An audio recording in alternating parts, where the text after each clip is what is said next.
Hi everyone. For those of you who don't know me, my name's Kelly Miner. I work in special services and I'm a behavior specialist. I really wish we were in person, but we have had to learn to be very flexible this year. Now that you have an idea about the initiative and phases for Mid-Del, let's talk a little about the background of trauma and research on what a trauma-sensitive school and classroom could look like. So what is trauma? Trauma could be physical, emotional, sexual abuse, neglect, a death in the family, violent events such as robbery, murder, a natural disaster, or a serious accident.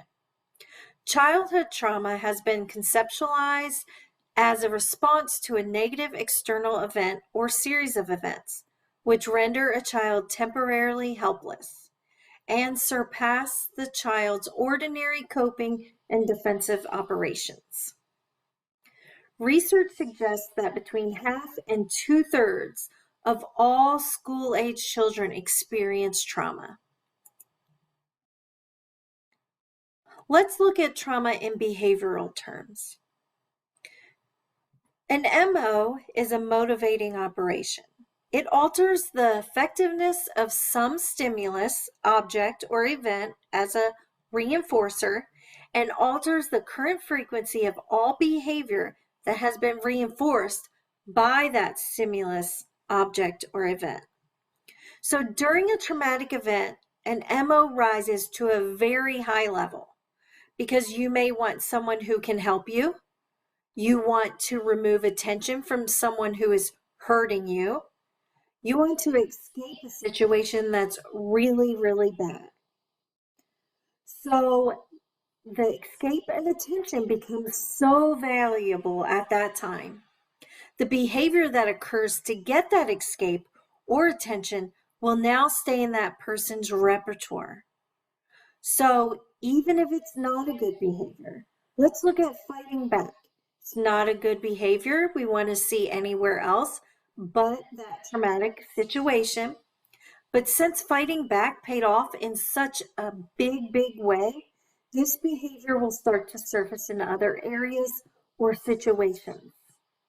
Same as avoidance, that behavior that you're not engaged in, talking, or you're in freeze mode.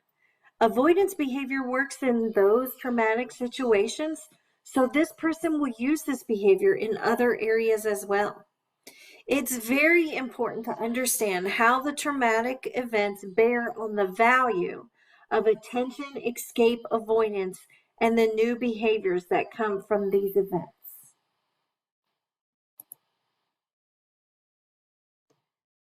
The impact of trauma on school functioning.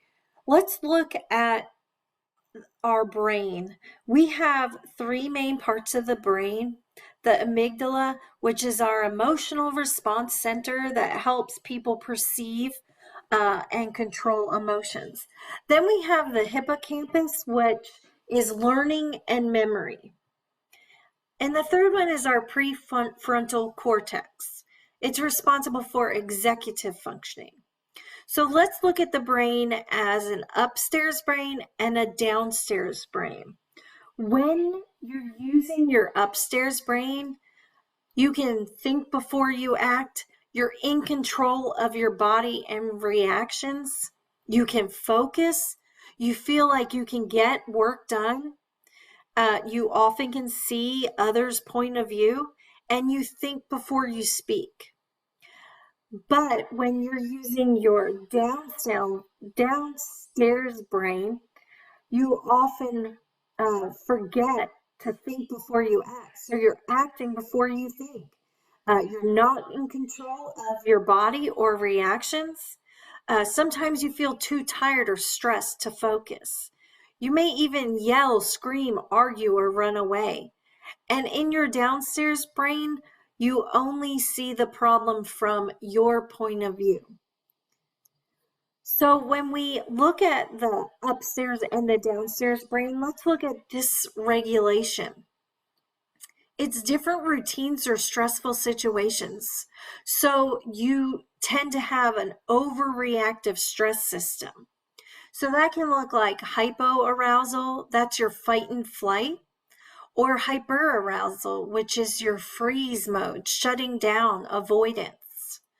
So anxiety looks different in every individual. It can look like anger, sadness, inability to focus, constantly tired. Also, when we look at the impact of trauma, we see that in our students, they have poor reading, math, and science achievement scores, and they have difficulty processing information, which in turn impacts social interactions. These students have a lot of difficulty building relationships with others. And then again, behavior, like we discussed earlier, those inappropriate behaviors are exhibited. When we look at the core elements of a trauma-sensitive school, we want a school that supports all children to feel safe, physically, socially, emotionally, and academically. This does take strategic planning by administrators. It takes staff training and directing interventions with students. In this trauma-sensitive school, the school addresses students in a holistic way. So that means the whole body, looking at mental and social factors. So you're going to want to look at relationships, self-regulation, academic and attendance. You're going to want to look at physical and emotional well-being. Also, positive and culturally responsive discipline policies and practices. So instead of those punitive practices, we're going to want to look at positive behavior intervention strategies instead. We want to integrate social emotional learning into the curriculum. These approaches often fit well within a multi-tiered system of support. So that's our MTSOS framework. Also, an effective community collaboration. So this is where the people that we are collaborating with, they have knowledge in recognizing signs and symptoms of trauma, and they also have knowledge of trauma-sensitive principles and practices. Also, we're going to want to provide multiple opportunities to practice these newly developing skills throughout the school environment.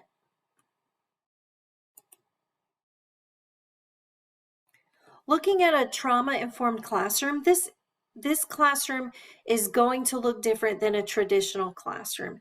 You're going to want to create a safe place for your students. This could have dim lights, a calming area, flexible seating. So you want to recognize the students' academics, like we discussed earlier, the student as a whole, behavior, social emotional learning, health, and family, and work to integrate support from a whole student perspective. So the students are provided with clear expectations and communication strategies to guide them through stressful situations. So behavior management is going to be strong in these classrooms. The teacher is ultimately going to be a major component of the trauma-sensitive classroom.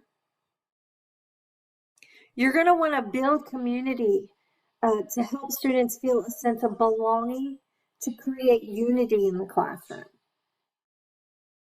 Also, we want to take a zero indifference approach. So we want to strive to support the student meeting the function of the behavior in positive and productive ways using those PBIS strategies.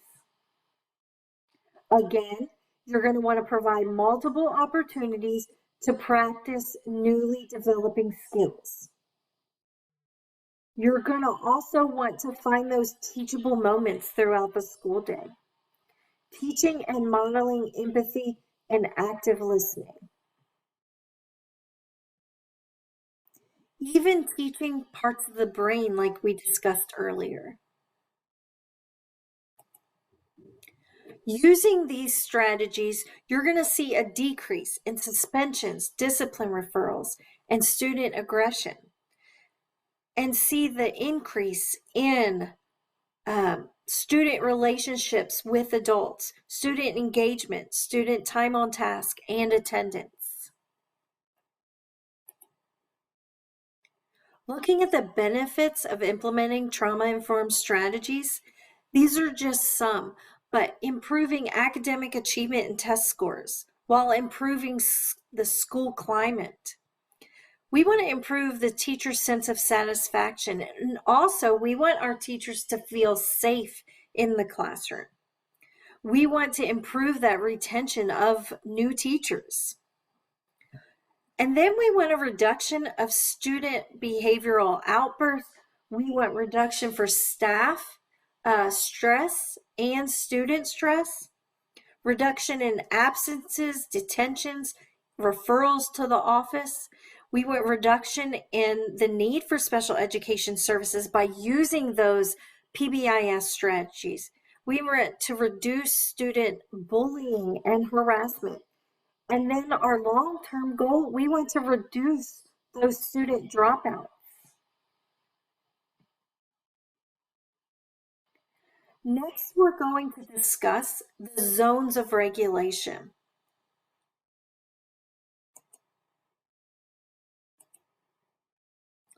So, some background information for the zones. The zones of regulation was designed for students who have difficulty with self-regulation. Initially, the zones were made for students with neurobiological and mental health disorders, but it reaches a broader population. Students in general education classrooms, also adults, teachers, and parents. Teachers even reported a better insight on their emotional states when teaching the zones in their classroom. The lessons are designed for students as young as pre-K through adulthood. The depth of understanding will definitely vary, and you'll have to tailor for specific students and groups. But as you saw earlier in the presentation, that we already have some of our schools that are implementing the zones in the district already. So why do we want to use the zones of regulation? Well, this helps to categorize complex feelings, which improves ability to recognize and communicate how students feel in a non-judgmental way. Also, learning social expectations in certain situations. The zones of regulation help us learn and demonstrate calming strategies to gain impulse control. Our teachers are going to be teaching these calming strategies throughout the school day. And they're going to practice these skills in a safe and supportive environment.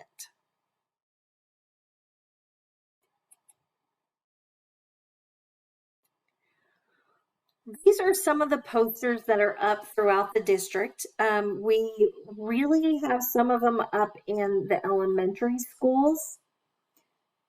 And I just wanted to show how we could vary the look of the zones of regulation. We want to make sure that we tailor the zones of regulation, not just for elementary, but for middle school and high school as well.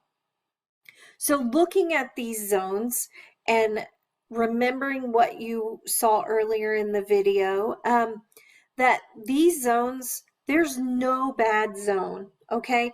And you know, we may move throughout the zones during the day, but we want to teach our students what the zones look like, what it sounds like in each zone, what it feels like, and what they can do in each zone. So looking at these two are definitely probably made for more of your lower grades, so elementary. Maybe the emoji one could be used some in middle school. But if we take a look at these can be made for high school level as well. So we can use stock photos from the internet. We can even use staff photos. We can have our staff take photos in different emotions, and we can put those on the posters as well. But the one on the left is just stock photos from the internet, and then the one on the right, I use celebrities. So this is a way that we can vary and tailor the zones of regulation, uh, not only for elementary, but all the way up to high school level. And so next we're going to see how Pleasant Hill Elementary has been implementing the zones in their school.